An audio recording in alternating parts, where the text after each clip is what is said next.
Eu mică? Citim sau nu citim?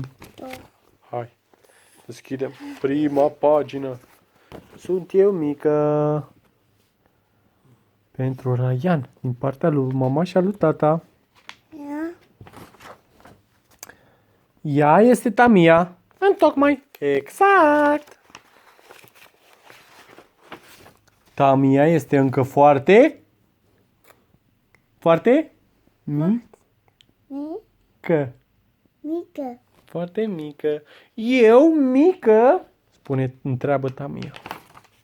Sunt eu mică? Mică? Tu ești mai mică decât mică. Tu ești mititică. Sunt eu mititică? Întreabă Tamia pe monstrul cel roșu și mare, uriaș.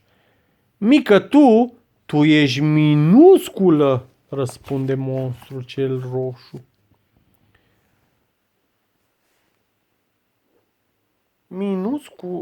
Unde este Tamia? Ah, aici. Sunt eu minusculă? Întreabă Tamia pe monstru. Monstru? Ce culoare are monstru?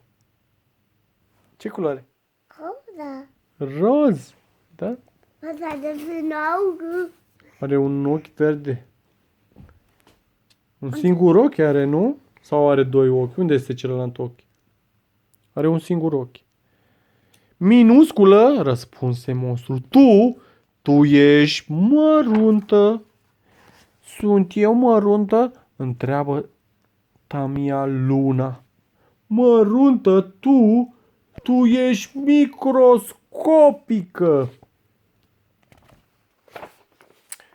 Apoi Tamia întreabă și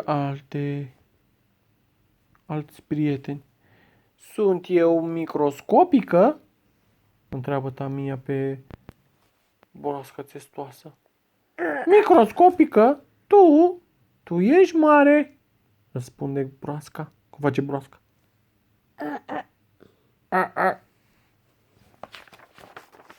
Sunt eu mare? Întreabă Tamia. Întreabă Tamia floarea. Nu întreabă Tamia pe cine? Întreabă Tamia pe... Întreabă pe albină. Tamia. Mare tu ești imensă. Sunt eu imensă? Întreabă Tamia. Gândăcelul. Gărgărița. Imensă tu ești uriașă. Sunt eu uriașă? Întreabă Tamia.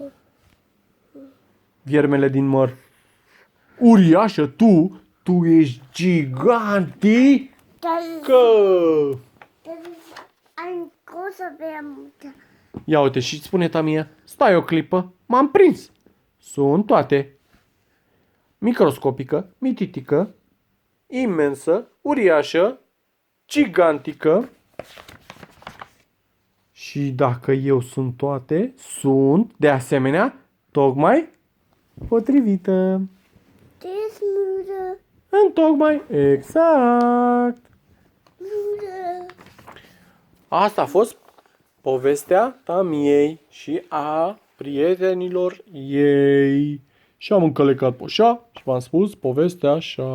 La revedere, Tamia!